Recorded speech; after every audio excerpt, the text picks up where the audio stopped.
ইরানে হামলা চালিয়ে যেন নিজেদের বিপদ নিজেরাই ডেকে এনেছেন ট্রাম্প নেতানিয়াহু।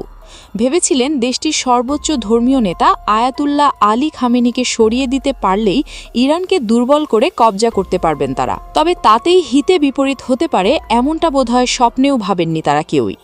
এবার অদম্য শক্তিতে প্রতিশোধ নেয়ার ঘোষণা দিয়েছে দেশটি, আর তাতে রীতিমতো আলোর গতিতে ইরান একের পর এক মিসাইল হামলা চালাচ্ছে শত্রু দেশগুলোতে লক্ষ্য করে। এবার একের পর এক শক্তিশালী ইরানি মিসাইল আছড়ে পড়ছে ট্রাম্পের মিত্র দেশগুলোতে, বিশেষ করে সৌদি আরব আমিরাত, কাতার, কুয়েত, এমনকি ইসরায়েলেও। আর সেই মিসাইলের আঘাতে ধ্বংস হয়েছে সৌদির তেল শোধনাগার থেকে শুরু করে ধনীদের বিলাসিতার জায়গাগুলো। এমনকি নেতানিয়াহুর কার্যালয়েও মিসাইল হামলা করেছে ইরান। আর তাতে রীতিমতো আতঙ্কে পড়েছে ইহুদিরা।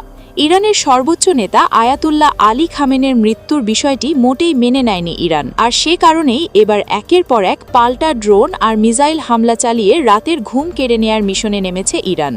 তারই ধারাবাহিকতায় এবার ইসরায়েল প্রধানমন্ত্রী বেনিয়ামিন নেতানিয়াহুর কার্যালয় এবং ইসরায়েলি বিমান বাহিনীর কমান্ডারের অবস্থানে খাইবার ক্ষেপণাস্ত্র ছুড়েছে ইরানের বিপ্লবী গার্ড বাহিনী IRGC। আর এতে ব্যাপক ক্ষয়ক্ষতির কথাও দাবি করেছে ইরান।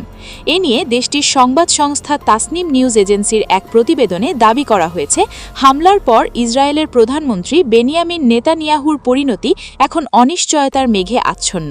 এছাড়াও সেই এলাকায় ব্যাপক ক্ষয়ক্ষতির কথাও উল্লেখ করা হয়েছে।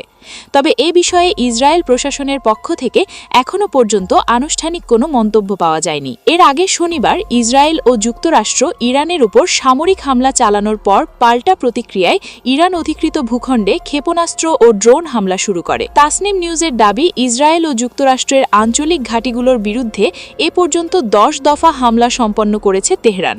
এছাড়াও ইরানের লাগাতার মিসাইল হামলায় ইসরায়েলে ক্ষয়ক্ষতি, আতঙ্ক আর হতাহতের সংখ্যা বেড়েই চলেছে বলে জানা গেছে।